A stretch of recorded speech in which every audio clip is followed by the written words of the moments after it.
that we will combine the oldest approach to machine translation with the youngest approach to machine translation. The oldest approach is interlingua based machine translation. Okay, get to the meaning representation, then translate. So to go to the meaning representation, you have to get what is called the semantic role. I ate mangoes. I is the agent. Ate is the past tense of eat. You have to get the tense information. Mangoes is the plural of mango, and mango is also the object. So if you get these semantic roles and if you embed them on the parallel corpus before running the machine learning algorithm for training, then we thought, we had an intuition that it might produce good results. Okay, and our observation came out to be true. So you have the parallel corpora here is I ate mangoes, maine aam khaya. You do suffix separation on the Hindi side, that's easy to do. Khaya, root is kha, and ya is the suffix. So, separate the case marker ne.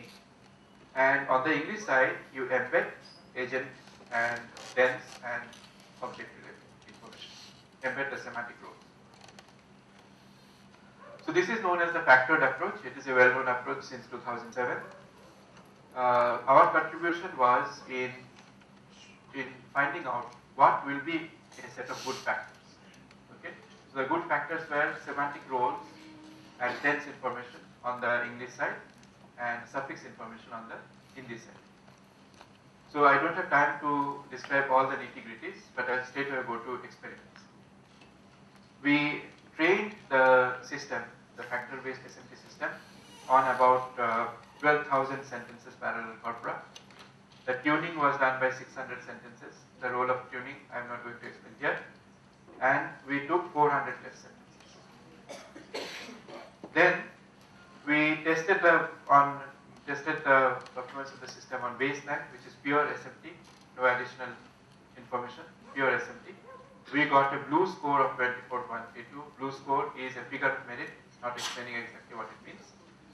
Okay, and there is another score called NIST score, which is 5.85. When we introduce lemma and suffix information, then the blue score improves to 25.16. NIST score also improves slightly, 5.87. When we introduce semantic roles in addition to lemma and suffix, root word and suffix, we get 27.79 and 6.05. When we introduce the dependency parsers, okay, the dependency information in the parallel corpus, in addition to lemma and suffix, we get 28.21 and 5.9. So there was definite improvement in the performance of the system, at least in terms of numbers, when we introduce this kind of linguistic information.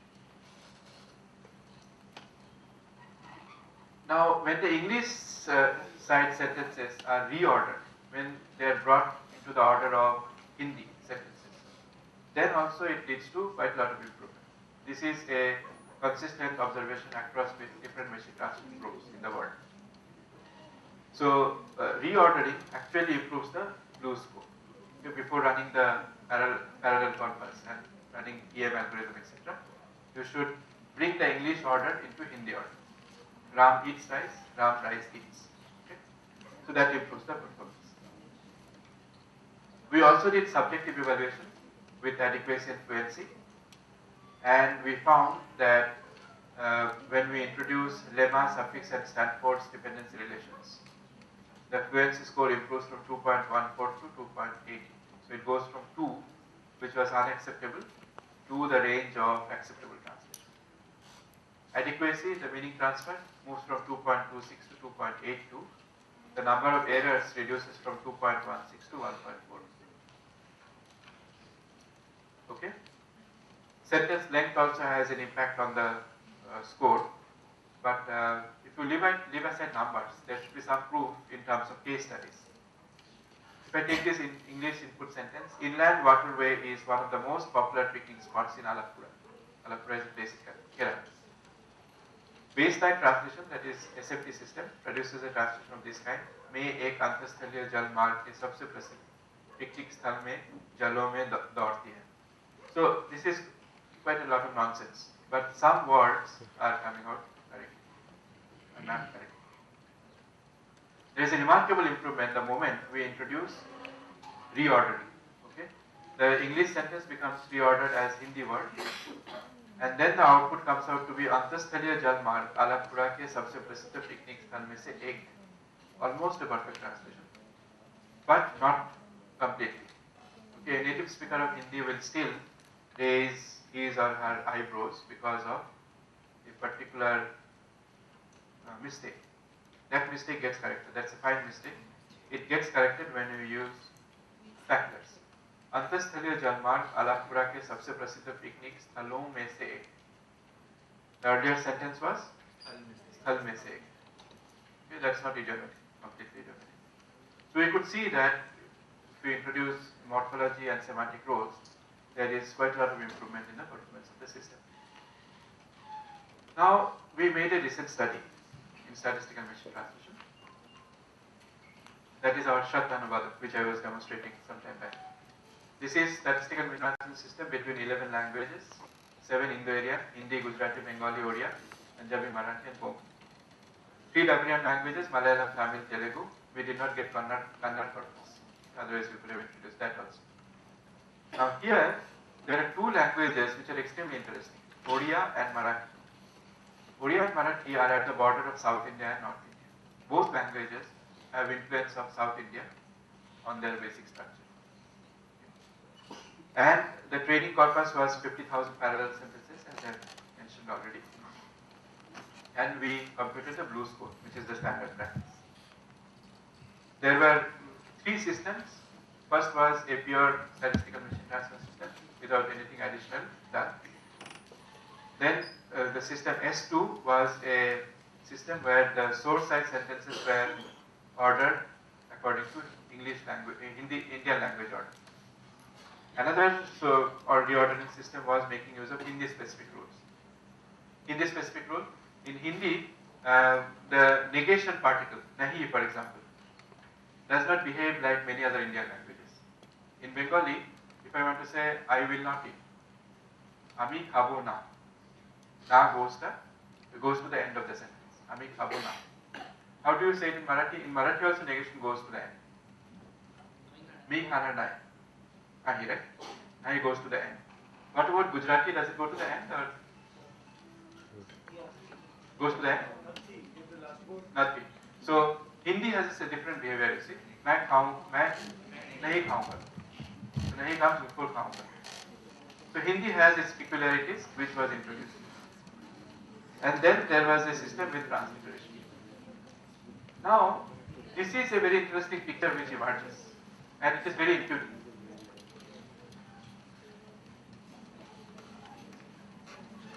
So let's not worry about these figures as such. These are the blue figures, some kind of figure of merit. Okay. So we see that these North Indian languages have higher figure of merit when we translate between them. There is a better pairwise performance between North Indian languages. Okay, when these languages are translated to South Indian languages, Tamil, Telugu and Malayalam, the accuracy figure drops quite drastically. And with English, of course, there is some kind of performance. Now, if you are wondering that, if you are sort of expecting that within the language families, performance will be good, then our hope is not really met when you go to South Indian languages. Here the figures are quite low. And translation from South Indian languages to South Indian languages figures are low, and to North Indian languages also many of them have lower figure of performance. If I take English, English translates to North Indian languages with reasonable accuracy. Maybe I can put the figure around average of 50. For South Indian languages, it is only 6. So this tells us many important, this gives us many important insights. Within family, translation is easier. Okay? Across family, the translation performance can degrade because of language divergence.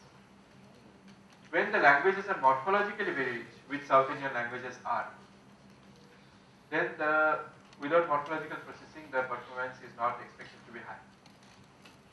Okay? This is a consistent observation across all morphologically rich languages of the world, Hungarian, Turkish, everything. So this is the baseline statistical machine transfer system. Okay? And this figure is very exciting. This picture. Now, how do we know that it is morphology which is affecting the results? Okay. So as we increase the number of sentences in the parallel corpus, we do not see much improvement in the performance of South Indian languages. Okay, without doing any morphological analysis. The figure almost saturates, the performance almost saturates at this level. It doesn't increase however much you increase the number of sentences, training corpus. Here you see, if you take, for example, 60,000 words, okay, then even just with 60,000 words, Punjabi has a good performance. This is the average blue score for many pairs of sentences, where Punjabi is one of the members of this pair. And Tamil and Telugu and Malayalam, okay, they show some appreciable performance figure at considerable amount of parallel corpus, 110,000. Of course, there are anomalous behaviors of, let's say, Marathi, Konkani, Gujarati, and so on. And this is only a preliminary experimentation. So it shows, at least this part of the figure, it shows that Dravidian languages need separate treatment of it. It's a different ballgame.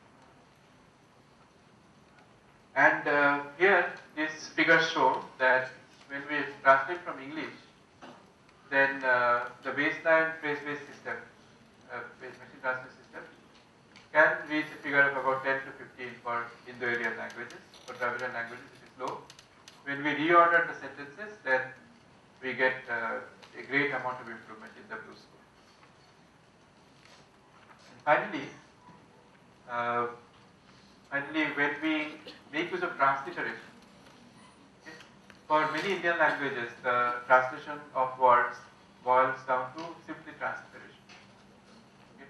So, shiksha in Hindi can be transliterated to shikha in Bengali, and it will work. Okay? वो भालो शिक्षा पेश उसको सीख मिली शिक्षा मिली. But there are of course traps here. In Marathi, shiksha means punishment. Okay? So there the transliteration will not work.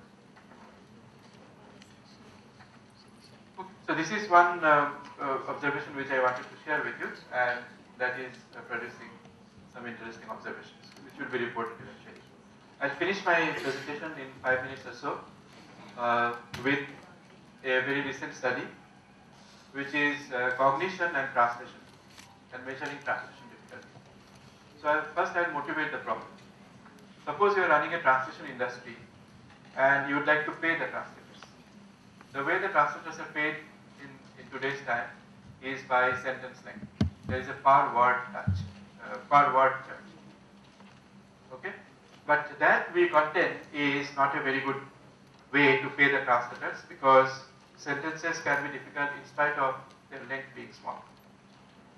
So look at these scenarios. John ate jam. It's an easy sentence to translate. John ate jam made from apples. Moderate difficulty. The difficulty has come because the sentence length has increased. There is a clause there.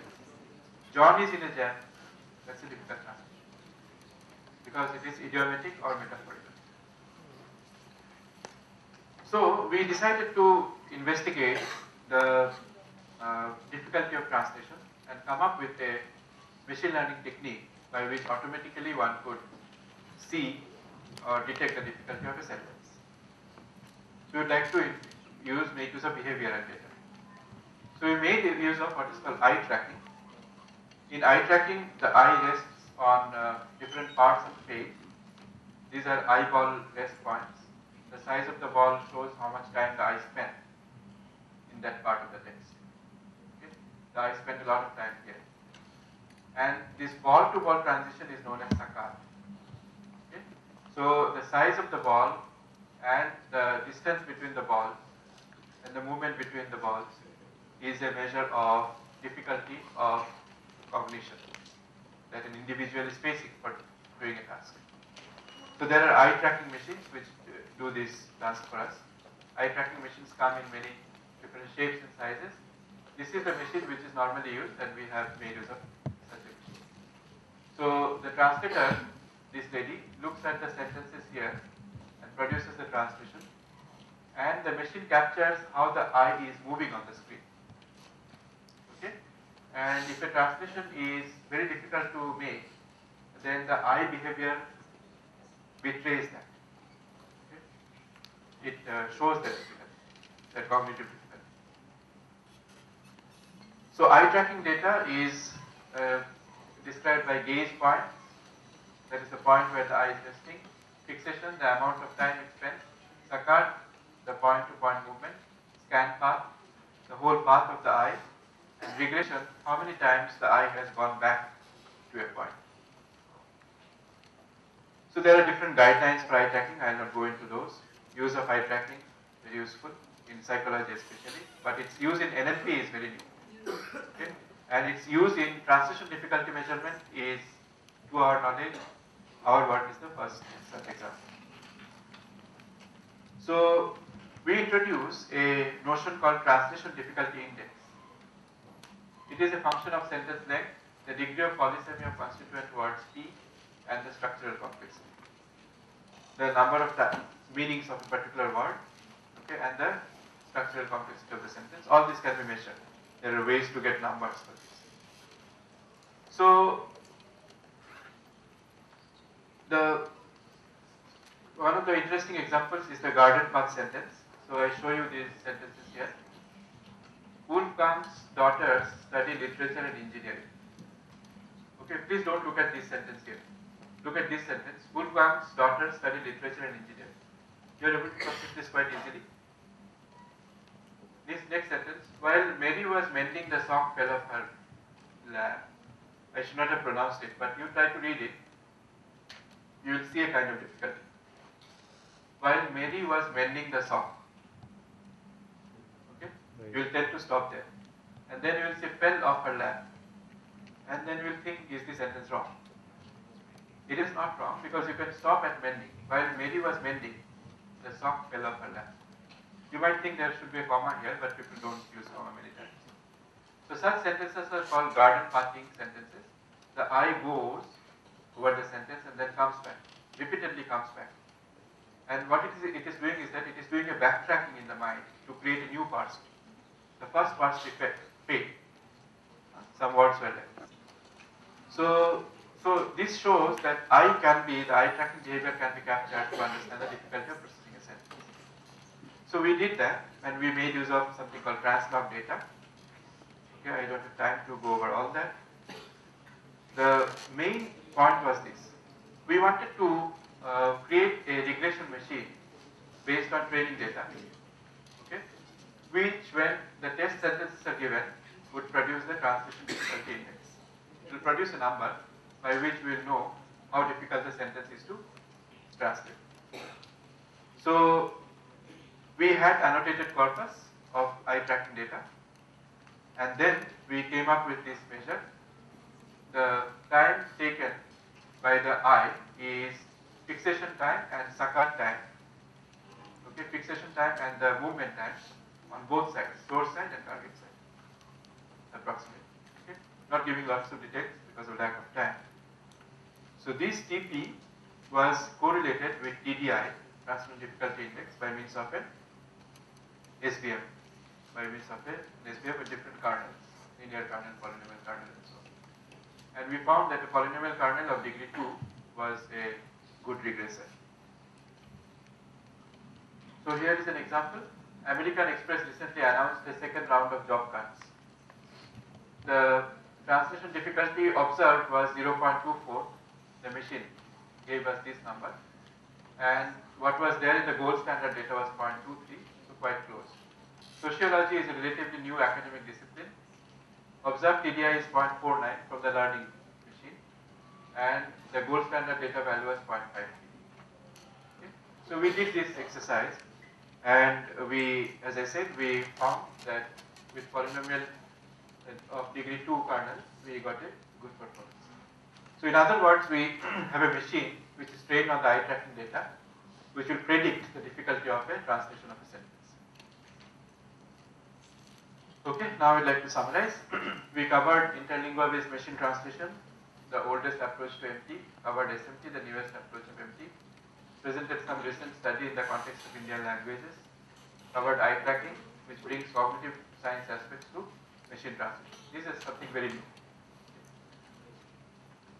SMT is the ruling paradigm, no doubt, but linguistic features can enhance performance, especially the factor-based SMT, with factors coming from interlingua. Large-scale effort is sponsored by the Ministry of IT in India. It is known as Technology Development in Indian Languages Program to create MT systems. Parallel corpus creation is also going on in a consortium mode. Okay? SMT rests really on the quality and quantity of parallel corpus. So conclusions, NLP has assumed great importance because of large amount of text in electronic form. Machine learning techniques are increasingly being applied, highly relevant for India where multilinguality is a way of life. It is also very relevant for Europe where multiple languages exist. Machine translation now, here comes the most important part. Machine translation is more fundamental and ubiquitous than just mapping between two languages, if you think about it. Okay? Machine translation is a mapping situation, but its scope increases. It reaches other domains. For example, you could have a translation between utterance and thought. This is not something fictitious. It is really going on in Boston. Okay? So what is done is that the thought is captured by EEG signals, and the sentence is of course the utterance. And some kind of machine translation technique is applied to establish a mapping between thought and utterance, with the hope that later there will be a machine which will be stuck in our heads, and it will produce the sentence depicting what we are thinking. Very scary situation. Okay? And an application of great importance, immense importance, is speech-to-speech online translation. As I speak in English, you understand the sentences in your own mother tongue. This is online speech-to-speech translation, and it is looked upon as one of the killer applications of natural language processing and machine translation.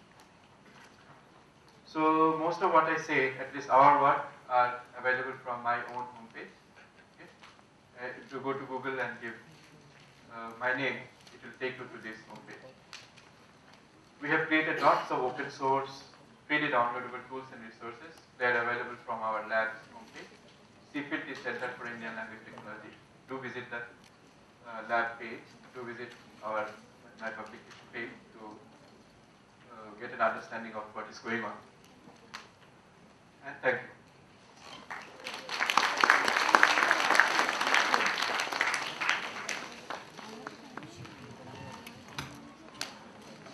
Any question? Yeah.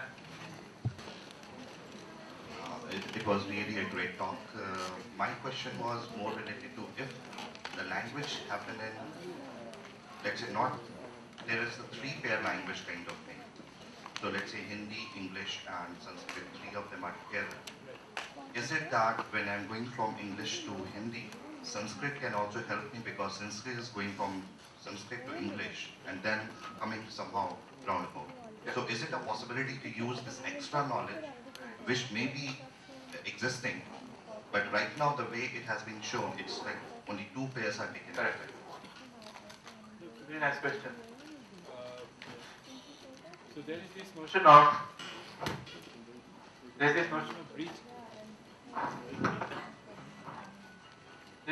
of bridge languages, which has been used, for example, for transliteration. So you have a transliteration system from English to Arabic and another from Arabic to, let's say, Persian. Then you can create a translation system between English and Persian. That's one situation, one part of the answer. The other part of the answer refers to what is called projection.